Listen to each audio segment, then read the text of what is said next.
महामानव डॉक्टर बाबासाहेब आंबेडकर यांच्या जयंतीनिमित्त त्यांना महायुती सरकार मोठं गिफ्ट देणार आहे। महिलांना 2 महिन्याचे हप्ते मिळणार आहेत। 2 महिन्याचे राज्यातील 2.5 कोटी महिला माझ्या माता भगिनींना या योजनेअंतर्गत लाभ मिळेल। लाभ आहे त्या माता भगिनींच्या अकाउंटला डायरेक्ट डीबीटी हा करायचा आहे। त्यामुळे कुठल्याही पद्धतीची चिंता नसावी। लाडक्या बहिणींसाठी अखेर एकनाथजी शिंदे साहेबांचा मोठा निर्णय। आता 1500 नाही तर 4200 रुपये थेट खात्यात येणार। कोण 15 जिल्हे झाले की लगेच पुढच्या टप्प्यात अजून 15 जिल्हे काही तासानंतर आपल्याला वाटप पाहायला मिळणार।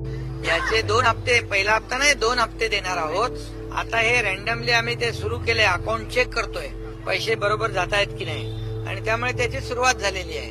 जेवढ्या आमच्या लाडक्या बहिणी ज्या पात्र आहेत त्यांच्या खात्यामध्ये 2 हप्ते त्याच्यामध्ये जातील, हा आम्ही सुरुवातीपासून सांगत होतो, त्याची सुरुवात झालेली आहे। बहिणीला 4200 रुपये आता 15 जिल्ह्यात येत आहेत। यादी प्रशासनाकडून जाहीर। या 15 जिल्ह्यात राहणाऱ्या बहिणींसाठी मोठी खुशखबर, कारण आता 50,000 रुपयाची वाढ झाली आहे आणि 38,000 रुपये देखील मिळालेले आहेत। कोणाला मिळाले 38,000 लगेच पहा। आदिती ताईंनी देखील डीबीटीद्वारे सर्व बहिणींना पैसे वाटपाचे आदेश दिलेले आहेत। संपली, निर्णय कधी होणार, कधी बँक खात्यात पैसे येणार, बहिणी वाट पाहत होत्या। पण अखेर एकनाथजी शिंदे साहेबांनी निर्णय घेत 10वा हप्ता आणि 11वा हप्ता एकत्र देण्याचा निर्णय घेतला। सोबत 50,000 रुपयाची वाढ झाली आहे। त्याबरोबर 38,000 रुपये देखील आता मिळत आहे। हे 38,000 कोणत्या बहिणींना मिळाले? बऱ्याचशा योजनांची माहिती महिलांना मिळत नाही, त्यामुळे महिलांना फायदा घेता येत नाही। त्यामुळे तुम्हाला 50,000 आणि 38,000 रुपयाचा लाभ घ्यायचा असेल तर हा व्हिडिओ शेवटपर्यंत कंटिन्यू पाहायचा आहे। सर्व महिलांची प्रतीक्षा संपली, 3 मोठे निर्णय घेण्यात आले। आता बहिणींना 3 दिवसाच्या आत बँक खात्यात पैसे येणार। यामध्ये 3 योजनांचा सहभाग असून आता महिलांच्या बँक खात्यात 4200 रुपयापेक्षा अधिक रक्कम देण्यात येणार। सोबत ज्या बहिणींकडे आधार कार्ड आहे, आधार कार्ड आता सगळ्यांकडेच असतं, आधार कार्ड जर असेल तर तुम्हाला लाखो रुपयाचा लाभ होणार। 50,000 रुपयाची वाढ झाली, 38,000 रुपये देखील आता मिळालेले आहेत। फक्त हा व्हिडिओ शेवटपर्यंत पाहायचा आहे। आधार कार्ड तुमच्याकडे आहे की नाही हे कमेंट मधून नक्की सांगा। कोणत्या जिल्ह्यातून तुम्ही व्हिडिओ पाहता कमेंट करायला विसरू नका, कारण की आता 10वा आणि 11वा हप्ता लाडक्या बहिणीला एकत्र 4200 रुपये आता मिळणार आहे। लाडक्या बहिणींसाठी 4 नवीन योजना सुरू झाल्यात। महिला व बाल विकास विभागाकडून परिपत्रक आलंय। लाडकी बहीण योजनेअंतर्गत 2025-26 मध्ये त्यांना आणखीन प्रोत्साहन देण्यासाठी विशेष योजना हाती घेण्याचं आमच्या विचाराधीन आहे। 3,000 रुपये आल्यानंतर लगेच 4,000 रुपये येणे सुरू। सर्वात मोठी खुशखबर, लाडक्या बहिणींसाठी 4 नवीन योजना सुरू झाल्यात। महिला व बाल विकास विभागाकडून परिपत्रक आलंय।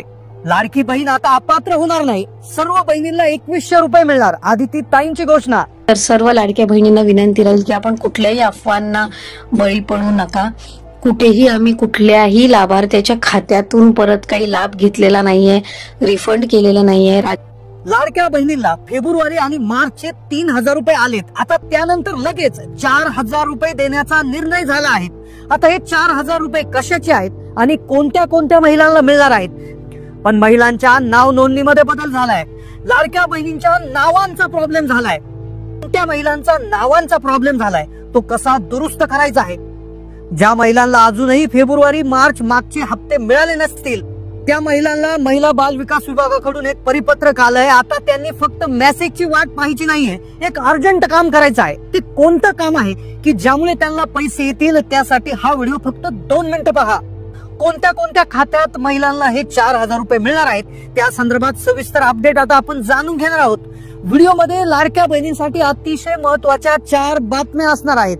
पहिल्यांदा आपण पाहणार आहोत बहिणींसाठी 4 कोणत्या नव्या सरकारी योजना सुरू झाल्यात। दुसऱ्यांदा आपण पाहू 4,000 रुपये कोणत्या महिलांना मिळणार, कशाचे मिळणार। महिलांच्या नावांचा प्रॉब्लेम झालाय। विवाहित महिला असेल, लग्न झालेली बहीण असेल तर त्याच्या नाव नोंदणीमध्ये प्रॉब्लेम झालाय, तो कसा क्लिअर करायचा। आणि शेवटी आपण ज्या महिलांना फेब्रुवारी आणि मार्चचा हप्ता मिळाला नाही त्यांनी नेमकं काय करायचं आहे। महिला बाल विकास विभागाने काय सूचना केलेली आहे संपूर्ण सविस्तर पाहणार आहोत। लाडक्या बहिणींनो, हा व्हिडिओ कंटिन्यू शेवटपर्यंत पाहायचा आहे, अन्यथा तुम्हाला तुमचे हप्ते मिळणार नाही, 4,000चं गिफ्ट मिळणार नाही आणि नावांचा जर प्रॉब्लेम झाला तर योजनेमधून बाहेर व्हाल। त्यामुळे हा व्हिडिओ पूर्ण पाहावाच लागेल। लाडक्या बहिणींनी खूप प्रतीक्षा केली। फेब्रुवारीचा हप्ता जमा होत नव्हता, तो मार्च मध्ये झाला आणि त्यानंतर 4 दिवसाच्या आतच मार्चचा हप्ता देखील महिन्याच्या सुरुवातीला जमा करण्यात आलेला आहे। एकदम 3,000 रुपये आले। आता 4,000 रुपये अजून येणार आहेत. थोडा उशीर झाल्यामुळे राज्य सरकारने महिलांना भेट देण्यासाठी 4 नव्या योजना सुरू करण्यात आलेल्या आहेत. पण महिलांच्या नाव नोंदणीमध्ये बदल झालाय. ज्या बहिणी विवाहित आहेत, ज्यांचं लग्न झालेलं आहे, त्यांच्या नावामध्ये एक विशेष बदल करण्यात आला आहे, ज्यामुळे महिलांना आता प्रॉब्लेम होणार आहे. महिलांच्या अडचणीत वाढ होणार आहे. लाडक्या बहिणीला अडचणीचा सामना करावा लागेल. नवीन शासन निर्णय देखील आलेला आहे.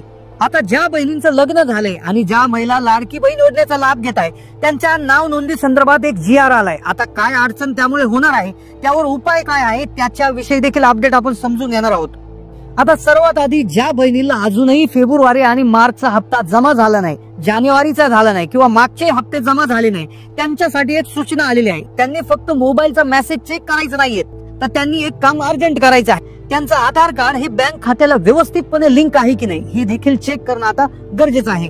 बऱ्याचशा महिलांचं आधार कार्ड मागच्या वर्षी लिंक करण्यात आलं होतं, त्यानंतर त्यांचे त्या ठिकाणी जे बँक खाते आहे ते बदललेले आहे. त्यातच आधार कार्ड नसतानाही काही बहिणींनी योजनेमध्ये नाव नोंदवलं होतं, पण आता आधार कार्ड नुसारच हप्ता वाटपाची प्रक्रिया सुरू झालेली आहे. त्यामुळे त्याला फेब्रुवारी आणि मार्चचा हप्ता जमा झालेला नाहीये. त्यामुळेच आता आधार लिंकिंग प्रॉपर आहे की नाही ते आता तुम्हाला चेक करून घ्यावं लागणार. ते कसं चेक करायचं 2 मिनिटाच्या पुढे सांगणार आहे. पण आता ज्या महिलांचं नाव नोंदणी आहे, ज्या महिलांच्या नावामध्ये प्रॉब्लेम झालाय, त्या संदर्भातली अतिशय महत्वाची अपडेट आपण समजून घेतोय. पण त्याआधी 4 योजना कोणत्या सुरू झाल्या आहेत, कोणत्या 4 योजना सुरू झाल्या, त्या अंतर्गत कसे 4,000 रुपये भेटणार आहे, कोणत्या महिलांनाही 4,000 रुपये मिळणार आहे, याविषयीची माहिती आपण घेऊयात. त्यानंतर नावाच्या संदर्भातली अपडेट आपण समजून घेतोय. 4 योजना, ज्यामध्ये एक राज्य सरकार तसेच केंद्र सरकारच्या माध्यमातून चालवण्यात येणारी एक योजना आहे, जिचं नाव आहे सुकन्या समृद्धी योजना. या योजनेअंतर्गत महिलांना जर मुलगी असेल तर त्या मुलीच्या नावे गुंतवणूक केली जाऊ शकते आणि ज्या अंतर्गत 8.2% जो व्याज आहे ते व्याजवर त्यावर मिळतं. सोबत त्यावर इन्कम टॅक्सच्या सेक्शन 80C अंतर्गत टॅक्स मध्ये सूट मिळते. हे पैसे तब्बल 15 वर्षासाठी जमा राहतात आणि ज्यामध्ये तुम्ही कमीत कमी 250 रुपये गुंतवणूक करून ही योजना सुरू करू शकतात आणि ज्या अंतर्गत मुलीच्या लग्नासाठी आणि शिक्षणासाठी ही गुंतवणूक केली जाऊ शकते. आता यानंतर जी योजना आहे की जिच्या मार्फत 4,000 रुपये महिलांना मिळू शकतात.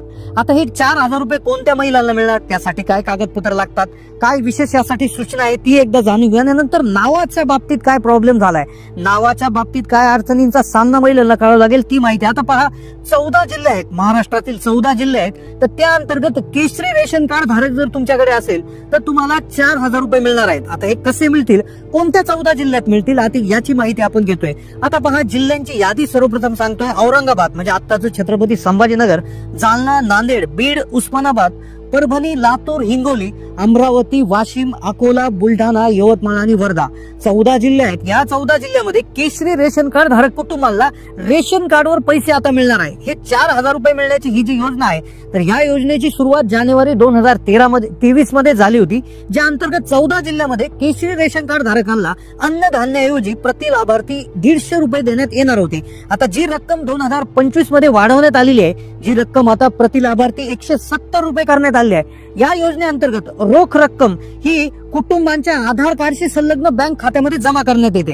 आता याच्या माध्यमातून 4,000 कसे मिळणार, तर लक्षपूर्वक ऐका. केशरी रेशन कार्ड धारक म्हणजेच APL रेशन कार्ड धारक किंवा दारिद्र्य रेषेखालील लाभार्थ्यांसाठी हा निर्णय लागू राहणार आहे. याच्या अंतर्गत 14 जिल्हे सांगितले तर त्यांना आता पैसे मिळणार आहेत. आता लक्षपूर्वक ऐकायचं आहे, हे याच्यासाठीचं जे पात्रता असणार आहे ती म्हणजे तुमच्याकडे केशरी रेशन कार्ड धारक असणं गरजेचं आहे. दुसरं म्हणजे तुमच्या घरामधील जी महिला आहे तर ती महिला कुटुंब प्रमुख असणं गरजेचं आहे. महिला ज्या रेशन कार्डवर महिला कुटुंब प्रमुख आहे तर त्याच महिलेच्या आधार कार्डशी संलग्न बँक खात्यावर हे पैसे जमा होणार आहेत.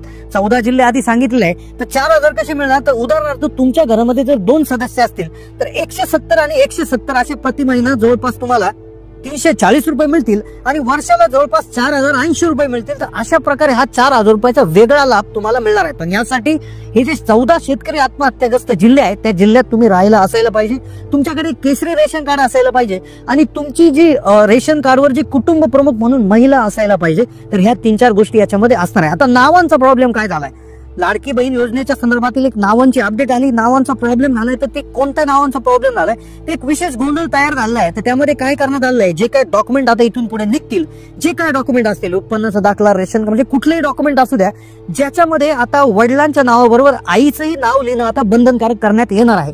म्हणजे बघा, प्रत्येक व्यक्तीला आता पूर्वी मुलीचं नाव, त्यानंतर तिच्या वडिलाचं नाव आणि आडनाव, अशा 3 शब्दांचं, त्या 3 अक्षरांचं एक नाव त्या ठिकाणी असायचं. पण आता ज्यामध्ये अपत्याच्या नावानंतर आईचं नाव आणि आईच्या नावानंतर वडिलांचं आणि नंतर आडनाव, तर असं कंपल्सरी करण्यात येणार आहे.